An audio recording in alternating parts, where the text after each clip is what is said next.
intellectual property, you just can't let it go under certain scenarios. There's certain data, you just can't, it's too critical, it's too secret, it's too protected, for compliance, I can't let it go. But then there are certain applications that you have which can be released to other locations, and you can save.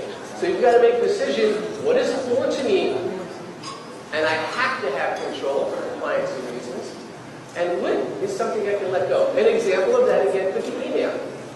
Email infrastructures are huge. Email infrastructure is expensive, and they're hard to maintain, and they're hard to control, and they're hard to monitor. That is an application you can let go into the cloud as your first step, a baby step, a way to actually learn. Let me release my email, data storage, and all my applications to Rackspace, to Globe, to some provider that's out there inside of the cloud.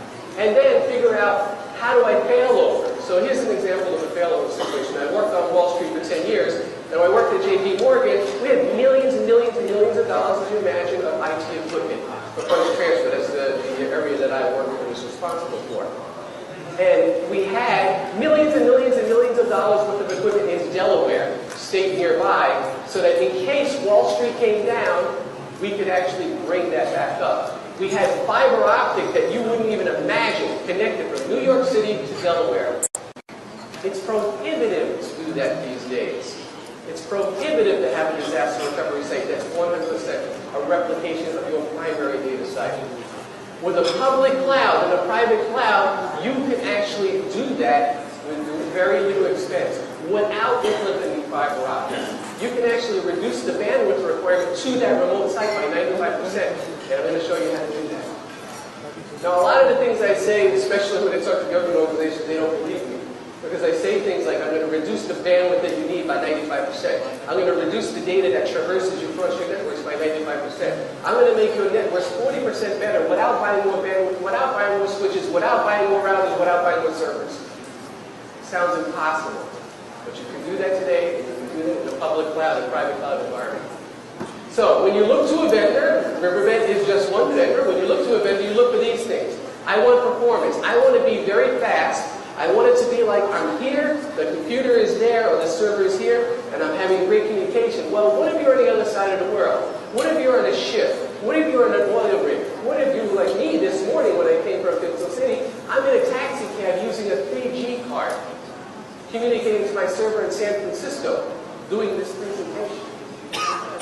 I want that same performance no matter where I am in the world, no matter what cloud environment I'm actually in. I want consistency. I want to be able to manage them exactly the same. I don't want to buy different tools for the public cloud, one for the private cloud, one for my private network. I want one tool that manages them equally, and it looks at them equally, and it treats them equally. You want control of this. You want security, obviously. You want your intellectual property to be protected. You want it to be protected as it's traversing a network. How do I protect that information that's going from a public network, encrypted obviously, and then how do I protect that information, data at rest, when it's residing on the disk someplace? Because it might be in Amazon. I don't want somebody in Amazon to be able to read my information. How do I protect that? I'm going to show you how to do that. Things you care about. And visibility. Where are your users coming from? Are they all coming from Manila? Who's coming in from someplace else? When are they coming in from there? What applications are they actually using? If they are authorized, are they getting good performance? Is that performance as good as it is in Manila? The same as it is in Singapore? Wouldn't you like to know that?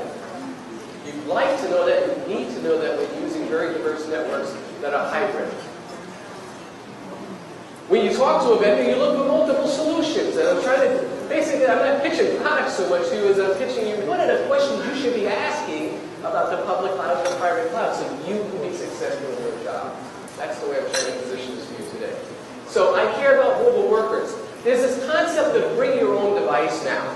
I have an Android device. I have an iPad. I have an iOS iPhone that I want to use. That's my communication device. That's what I'm actually using. I'm not using my PC all the time. And you know what? I could be anywhere. I could be in an airport. I could be in an oil rig. I could be in a taxi cab. I want to have that same level of access and communication all the time. You have to have a vendor who supports that. The ability to do all of those fast performance applications that you have on any device. right? So look for vendors who do that. RIVERBED is one of those. You want somebody who can provide the kind of elasticity, the kind of support that you have in very large volume data centers. Most of you probably have very large data centers. Well, then you need really beefy devices that give you the performance that you're looking for. As well, in the remote branches, you want small little devices that handle the amount of people who have those small little offices. Because you don't want to buy 2 big boxes. You don't want to buy 2 big virtual things. You want to buy what works. You want to buy it as cheaply as possible, as effectively as possible. You want disaster recovery capability, right? As I said before, I want the ability to fire up a disaster recovery site in minutes. Now, one of the things I did when I worked at HSBC in the funds transfer department, we would have to bring that up every weekend to prove to our auditors that we could back up. And the way that it actually works right now is there is no physical infrastructure there, really. We have virtualized applications. We have virtualized routers. We have virtualized ADCs that are fired up at the time we want. And in fact, it allows us to put a disaster recovery site just about anywhere at any given time. If you have an emergency situation and you need to come up quickly, you can do the same thing. You can have virtual applications. Right? You have virtual applications. So it doesn't matter where you are, as long as you have access to a cloud. As long as you have a connection to the internet, you can do your disaster recovery. And I'm going to show you how to do that. And then lastly, you want to be able to do cloud backup capability. But you don't want to know the difference between what you're doing today and what you're doing tomorrow. I could back up, or you could back up using EMC. You could use NetApp. You could use Symantec. You want to continue to use that. And you're doing your backup and you love it. But wouldn't it be great if tomorrow you could do that backup in Amazon and not change anything except pay a hell of a lot less money? Like 40 to 50% less money immediately. Those are the things that you look for. And then finally, things like software as a service. If you're not using it, you will be using it. Because economically, you must use it. Nobody is going to continue to buy these expensive applications and keep expensive storage on their own when they don't have to.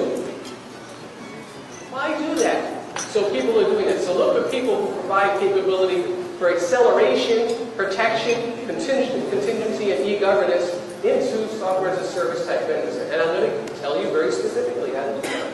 These are things you look for. Another thing that you should look for from a vendor when they're talking to you about cloud is, that's really great, Paul. You let us do hybrid environments, public networks, private networks, and my own enterprise networks, and it all looks the same, and it's really, really cheap. But there are some locations that I really would just rather have a managed service.